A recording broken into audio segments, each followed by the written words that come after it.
I'll start by saying that I've never been close with this particular uncle. He's not related to me by blood. He's married to my mom's sister. He's always kind of weirded me out in a sense because he's usually very drunk and constantly swearing. I don't have anything against swearing, but he does it too much, and it's just very off-putting. He also has a very red face. Now, I don't see this side of my family often because they live about 5 hours away. A thing like that can put a strain on familial relationships.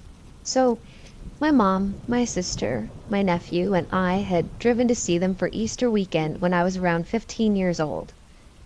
I always have had issues with car sickness and had to take gravel, which has never failed to knock me out. When we got there, I was still pretty out of it and not really awake. I certainly wasn't in a talkative mood, so I went to lie down on the couch. As was, and still is, my habit, I curled up on the couch, really only taking up one cushion. The gravel was still making me drowsy, but I didn't completely fall asleep. I don't really know how to explain this sort of state, but I wasn't really awake and I wasn't entirely asleep. Anyway, at one point I felt someone sit down next to me, and I could hear that it was my uncle. He had said something in his unmistakable voice that made him sound like he was from Newfoundland even though he's not. I didn't really think much of it. I mean, it was his house, right? He could sit where he wanted. Thinking about it now, though, it was a little odd because the couch had 3 cushions to seat 3 people. He made the decision to sit on the middle cushion closest to me, even though it certainly would have been more comfortable for both of us in terms of space for him to sit on the opposite end of the couch. Then, I felt a hand on my thigh. I wasn't awake enough to do anything about it. Maybe I was too afraid, I don't know. And his hand stayed there for a while. Everyone else was sitting outside on the deck, and it was only he and I that were in the living room. So naturally, no one else saw this. I'm not quite sure how long this lasted. When I was fully awake, he was gone. I told my mom, and she was instantly furious and wanted to tell my aunt, but I was afraid and I didn't want her to. I was worried that maybe in my only semi-conscious state I had made a mistake. Had I imagined it? I knew I hadn't, yet part of me wanted to think that I had. My mom convinced me it would be okay if she told my aunt, so I let her. Now, this came at a time when my uncle had started drinking more heavily, and as it happened, he'd been rather drunk when we had arrived. Thus, my aunt made the decision not even to mention it to him. She figured he was probably too drunk to realize he'd even done it. The rest of the weekend I was totally uneasy. I had nightmares of my uncle sneaking into the room I was staying in, but fortunately that never happened. Because of this incident, I've been hesitant to visit my aunt and my cousins at all because I don't want to encounter him. And I don't want to stay in the same house as him. He creeps me out, and I think I'm legitimately scared of him. My mom and sister managed to convince me to go with them to visit for Thanksgiving. I stayed at my cousin's house while we were there and avoided contact with this uncle as best I could. I constantly wonder and worry if he's done this to either of my cousin's daughters. Also, and I don't know if this adds to this at all, but it says something to me. My nephew, who at the time of the Easter incident was just a few months old, was terrified of him. When we visited during Thanksgiving, he would have just been under 2 years old by then and still didn't care for the man, and wouldn't let him pick him up. So, creepy uncle? Let's not be.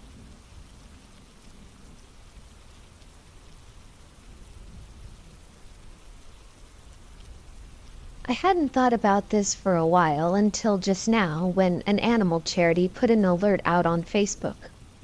So it was April of last year, around Easter, and I had a thought about getting 2 rabbits to accompany my other 2.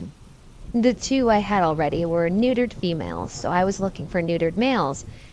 Rabbit, social hierarchy, lifelong buddies, etc. I was looking on Gumtree for an exercise pen to attach to the one we already had, so that if we did get more bunnies, once bonded, there'd be a bigger space for them when they weren't out during the day. So I found an advert for one, clicked it, and saw that the owner was also putting her rabbits up for adoption. It had been one of those dumb things. Her kid daughter had been excited for Easter. Mom bought some rabbits. Rabbits didn't want to be picked up. Kid made them nervous, eventually becomes bored of them because they're not like toy rabbits. It's an unfortunately common story. Anyway, I call up, ask about the exercise pen and the rabbits, and we arrange to meet the next day when the seller's able to arrange to take that morning off work. The next day, she met me off the train in her town. It was more like a village, really. It was pretty small. And we walked to her house. She was a really nice lady and had a Belfast accent. This is all happening just outside of Glasgow, by the way, and as an English immigrant to Scotland, it was just nice to hear a different accent. On the way, she started telling me about how, after I'd called her, her phone had said she had 15 missed calls. About a minute after we'd arranged to meet, her phone rang again, and a man with a thick Irish traveller accent had started talking about getting rabbits from her without even saying hello. When he'd taken a minute to breathe, she explained that she already had someone coming to see them, and that if that didn't work out, she'd let them know. He sounded angry when she'd said that and swore at her before he hung up on her. And anyway, we get to her house, and the exercise pen is exactly what I want. And then I meet the bunnies and fall in love with them. She asks me if I'd like to give them a new home, and I agree. Not just because of how lovely and sociable they were with me within minutes of meeting them, but because they were a bonded pair, and I couldn't stand the thought of them being separated at a shelter. I mean, it was just after Easter, and that time of year and Christmas are the worst times for spaces in shelters. Because I was also taking the rabbits back with me, she was kind enough to drive me back to my flat with everything. Later on that day, around 6 p.m., I get a call from her. When she had dropped me and the rabbits back at my flat, she'd gone straight to work. When she had gotten home, she found her daughter being comforted by the babysitter. She thought she was probably just upset that the rabbits were gone, but no. Her daughter had answered a knock at the door while the babysitter was making dinner. A big guy in scruffy clothes had looked down at her and grinned, and asked her if she had any rabbits. She said she did have, but that they had moved house today, and the guy's smile turned angry. He started shouting at her and pounded his fists at the door, and that's when the babysitter came running. The babysitter said that there was a white transit van parked outside, with 2 other guys inside, and that the man's accent was Irish and distinctively traveller in dialect. Turns out that when she posted the ad for the exercise pen, it had been from her phone, and Gumtree automatically added her street location on the little map next to the username. She had posted a separate ad for the rabbits in the pets for sale section, which I hadn't seen, and that's how they'd found the house. It's a small street in a suburb, so even with a map location, it wasn't a very long street, and they could have easily knocked on the other 5 or 6 doors on the street looking for the bunnies. The babysitter had called the police after she forced the door shut. These guys are apparently always being spotted in small newsagents calling people about dogs for sale. They've been arrested before for organizing dog fights, stealing dogs and rabbits from people's gardens, and the like. It was only when I saw a rehoming charity on Facebook send out an alert about some Irish chaps in a corner shop holding the classifieds open and ringing about a dog near Perth that I remembered. I guess they move around a lot. Perth is quite far from Glasgow.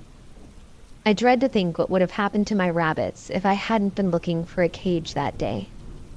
It's not the creepiest stories, I suppose, but to know that there are such greedy, heartless people driving around, stealing and buying dogs to fight, and taking rabbits to give the dogs a taste of blood for the fight. Ugh. To the point of shouting at children because they don't have any bait for their dogs? That's just creepy. So, Irish guys looking for my bunnies? Let's never meet again.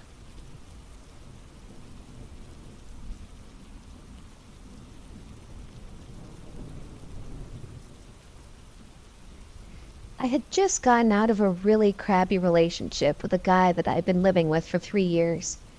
He was a real pretty boy who looked like Johnny Depp, but he liked to steal all my money while I was at work and throw crazy parties. I got tired of his stealing and coming home to emo kids asleep all over my house, so I left him.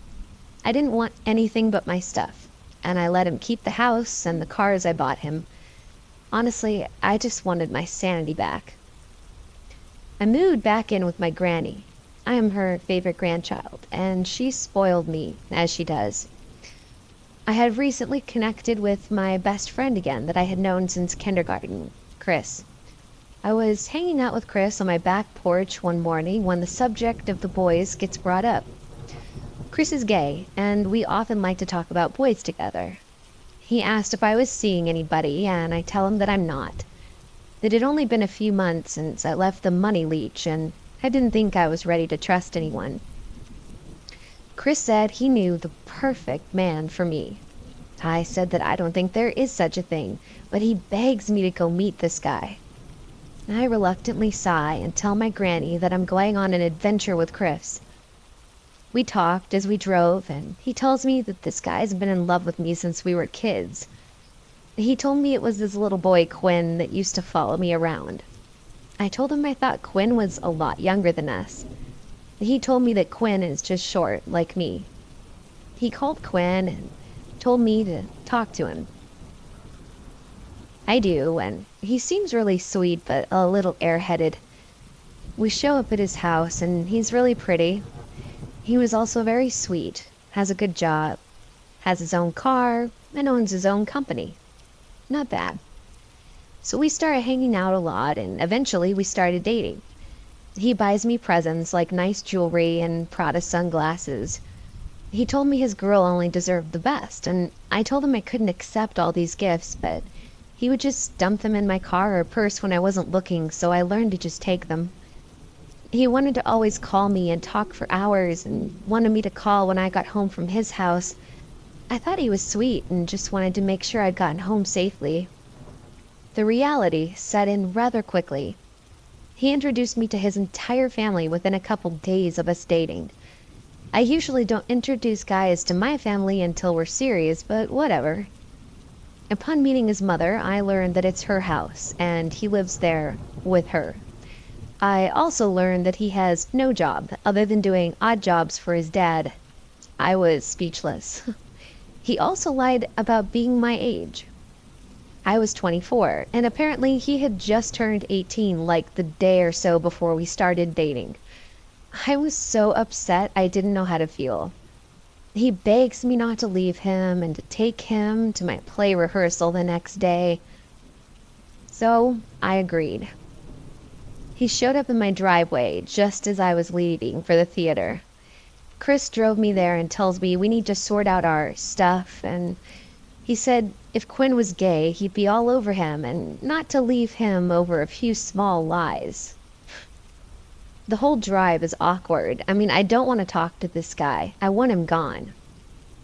He pulls out a diamond ring and tries to propose to me. I tell him no, but he slides the rock on my finger anyway. He said I need to think about it. I go to the theater, and things just go downhill from there. He embarrassed me in front of my friends with his ignorance and childishness, and threw a total fit because my other friend, Mikey, gave me a piggyback ride. He stormed out, and then his mother started calling to check up on him. I decided I was done. After rehearsal, I got a friend to go with me to drive him home. I tried to give the ring back, but he wouldn't take it. I left and went to a bar with my fellow actors. I told him that was why I had to take him home so early. Driving back, I see flashing lights in my rearview mirror, and I hear yelling. Chris and Quinn are both following me. I pull into the bar, and Chris throws Quinn and myself at each other and just yells that we need to talk. We need to work this out. I break up with Quinn. As he starts throwing a fit, I walk into the bar with my friend. I spend the night at Mikey's for a few days, and when I return home, I have a ton of harassing phone calls. He called me, and he called my grandparents every few hours. He even had Chris help. Everywhere I went, he was there. He stalked me at home, made me run from a theater during a movie, and followed my car. And the worst part, Chris helped him do all this. And then came Easter. We were all outside during Easter, and Quinn came up and pulled a gun on my entire family. I was helping little kids hunt pigs. He cruised by several times and then pulled his gun out. He creeped by with his gun and pointed it at all of us. I filed a restraining order that day. I moved in with Mikey so he would leave my grandparents alone too. I went nowhere without at least 2 guys with me at all times. I thought for sure any minute he would come and kill me. I felt hunted like a deer in the woods. I was lucky. He shot up the car of his next girlfriend while her 2-year-old daughter was inside. I was real lucky. Quinn and Chris, let's never meet again.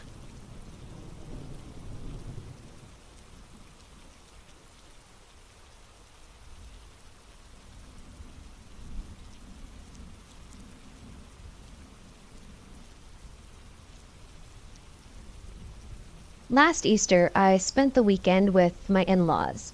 We were on a holiday park in the Netherlands, where I live. After arrival, we ate some French fries, played some board games, and then we went to bed. And that's when the paranormal experience started. I think I'd been asleep for about an hour when I woke up and heard my girlfriend talking in her sleep. That was weird, because in the last 2 years we'd been together, I had never heard her talk in her sleep. I went on listening, and she kept repeating the same sentence time after time. There was a weird sentence that I'd never heard her say before, and it was in the Old Dutch language. The sentence was, "Gij zult sterven. You must be dead." I made her wake up, and she said she didn't know anything about the sentence. The next morning we discussed the night before, and it made her scared about the house. I told her there's nothing to be afraid of. Last night, which was our last night in the building, I was awakened again, but not by talking. The door was open, and there was a strange presence in the air. It was strange enough that the door was open because we always sleep with it closed. I looked out into the doorway and saw a dark figure standing there, and I got very cold and had goosebumps everywhere. I was afraid, and so, like a kid, I hid my head under the covers. After a while I looked again and it was gone, so I fell back to sleep. The next morning when I told my girlfriend about it, she said she had to laugh about it because she thought I was dreaming. Have you guys ever had such an experience?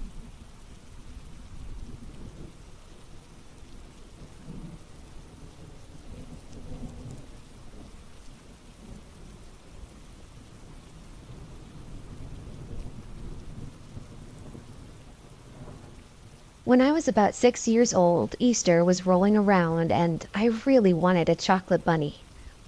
I asked my dad to take me to Rite Aid to get me one, and he said he was too busy, so I told him I would just walk, and he said that was fine because honestly, he was a pretty crappy parent. So I embark on the 1.5 or 2-mile walk through rural Louisiana to the store. Houses are pretty sparse. I come up to a 4-way intersection and I can see the store in the distance. As I approach the 4-way, I see a small green truck, which I think was a Ford Ranger. There are 2 men in it, and the one in the passenger seat is blatantly pointing at me repeatedly, and they're both looking at me. I was about to cross through a parking lot on the right side of this intersection when I see this truck whip into it and park between 2 other cars. Then I see the passenger jump out of the truck and crouch down with his hands out, trying to hide between their truck and a vehicle that they had parked next to. Thankfully, an older woman that used to babysit me when I stayed with my mom filled my young head with a bunch of stranger danger propaganda. So I immediately flipped out, bypassed the parking lot, and broke out into a dead sprint into the Rite Aid. Once inside, I began to pace around the store a little bit to try to calm down. I took a glance through the glass front door, and I see this truck with the two guys in it parked right in front of the Rite Aid. At this point, I knew beyond all doubt what was going on. And I asked the old lady at the cash register if I could use the store's phone to call my dad. And she said the phone could only be used to call 1-800 numbers for some reason. I burst into tears and started to get hysterical, and the manager came up to the front and let me use his cell phone. I got in touch with my dad, who sent my brothers to pick me up, and by the time they got there, the green truck had left. The worst part of all this? No one believed me. Everyone in my family just nonchalantly said, "So what happened? Something about a kidnapping?" And I told them what had happened, and everyone brushed it off. It was never spoken about again. It makes me furious to this day. I wonder what those scumbags were planning. And the thing that troubles me the most is that they could have gotten some other kid that day and done God knows what. So, wanna-be kidnappers in the green truck? I hope you get buried alive. Let's not meet.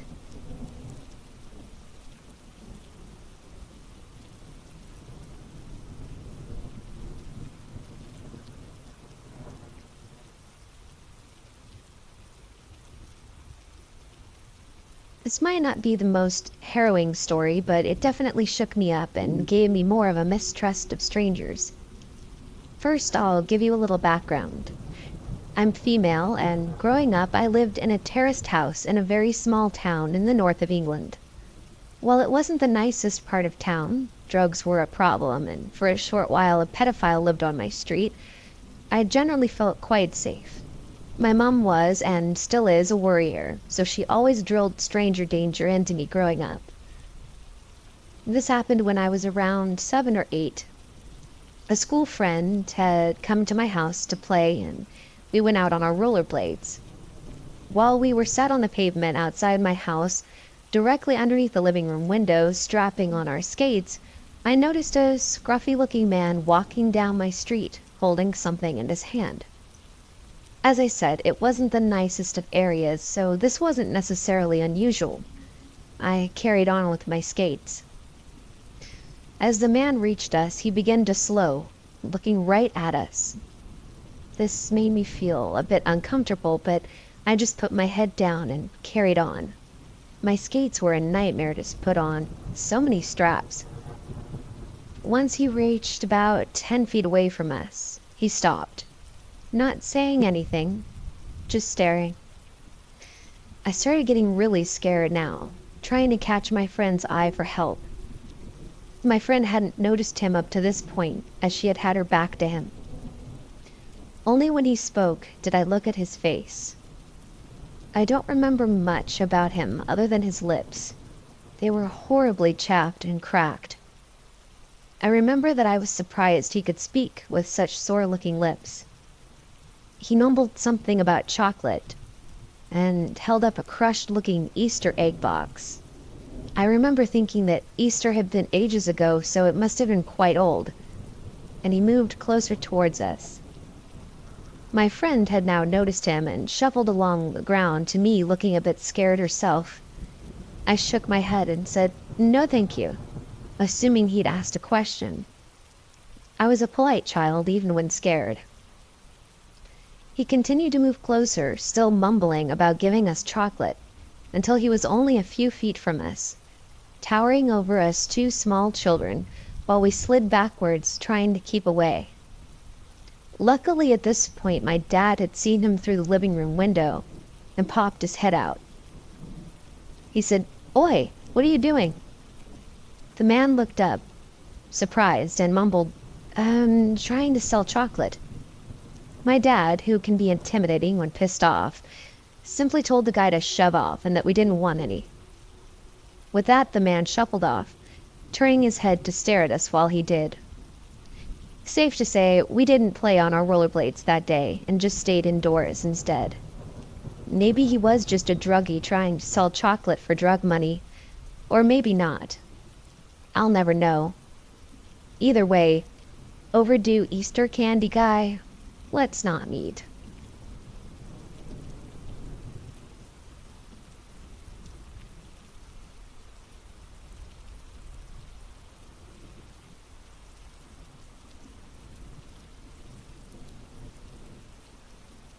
I live in Australia, in Victorian countryside, and about 15 minutes away from where I live there's a small town called Toolamba. My boyfriend grew up there and knows the area extremely well. Every year, over Easter long weekend, they hold a fishing competition where locals camp in the bush along the Goulburn River. We camped in a different place than they usually do, but to me it was no different since this was my first year camping with them. It was a nice little open area next to the river and a fair bit away from the other camps. The next closest group of people around was about a 10-minute walk away. We stayed from Thursday night through to Monday morning. Thursday and Friday night were fine. We all stayed around the campfire, drinking and eating and having a great time, fishing during the day. I did hear footsteps from my tent on Friday night early in the morning though, but I can pass that off as one of my friends or an animal in the area. Saturday night I went to bed early, around 11 o'clock p.m., while everyone else stayed up listening to music and drinking around the fire. I was woken up at around 4 a.m. by my boyfriend trying to catch a fox he saw nearby, and was unable to get back to sleep. So I decided to get up and go to the campfire where 3 of my friends, including my boyfriend, remained awake.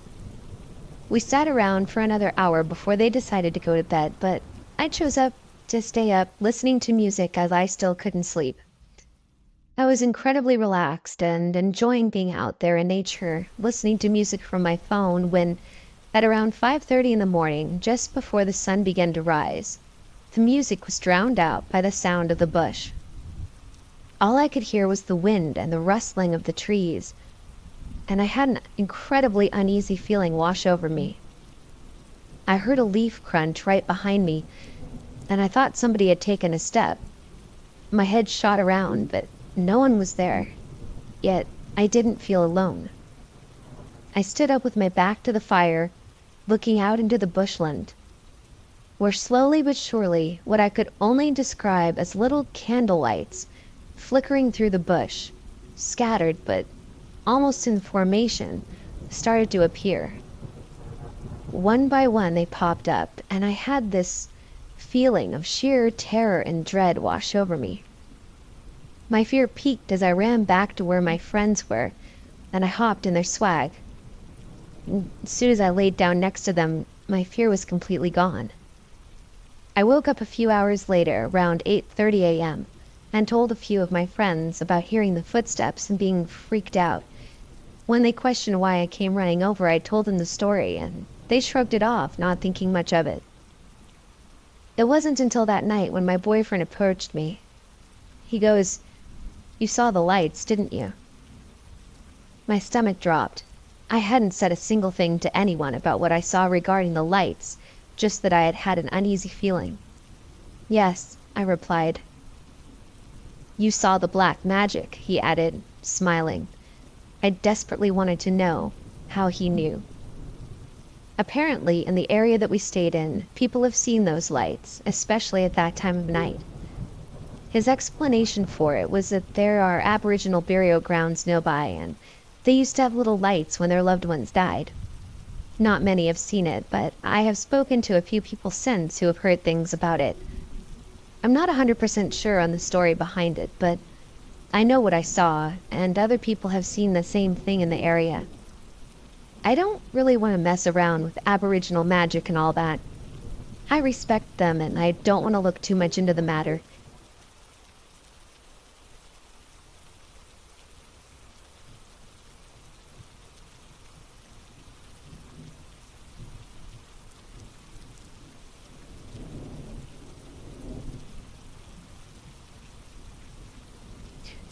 I've read a lot of terrifying stories, but something happened to me when I was a child that scared me just as much. It's not as bad as some, but even now, over 20 years later, it still sticks with me. When I was around 10, my parents belonged to a local bowling team, and sometimes they'd take my siblings and I along to the bowling alley to go and watch. This particular night happened to be the night before Easter.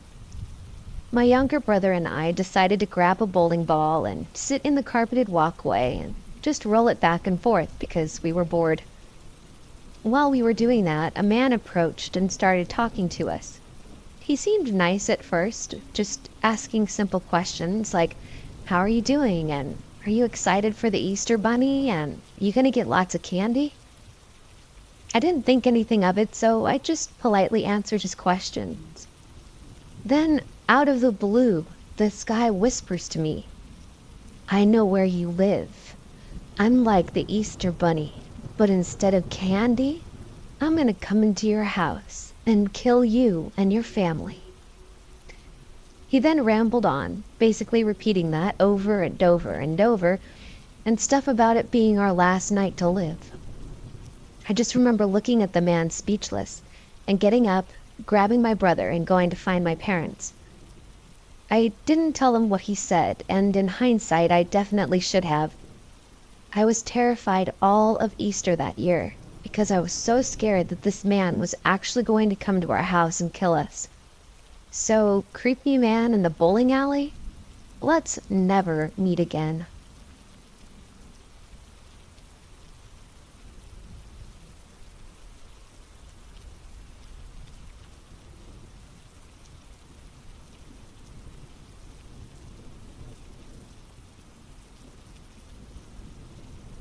So, I've never been a big believer of ghosts, or maybe it was just a fear of believing.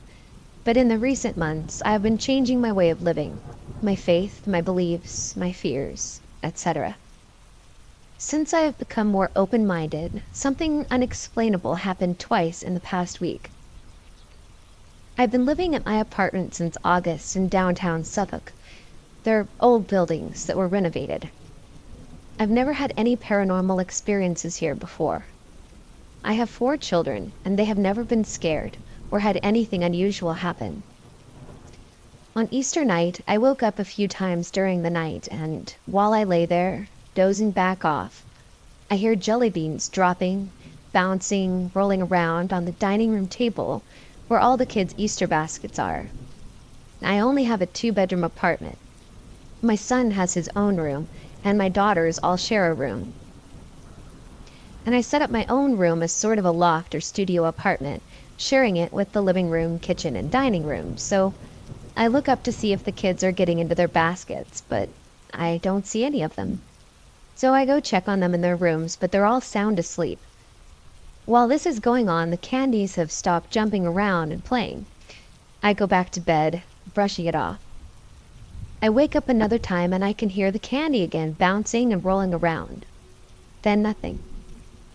And no candy has come out of the baskets. No candy is on the floor or on the table, so I just assume we have a mouse. Fast forward to just a few moments ago. I woke up at like 5:15 and began dozing off again. And here comes the bouncing, rolling candy noise again. So I look over at the table. Nothing. I sit up.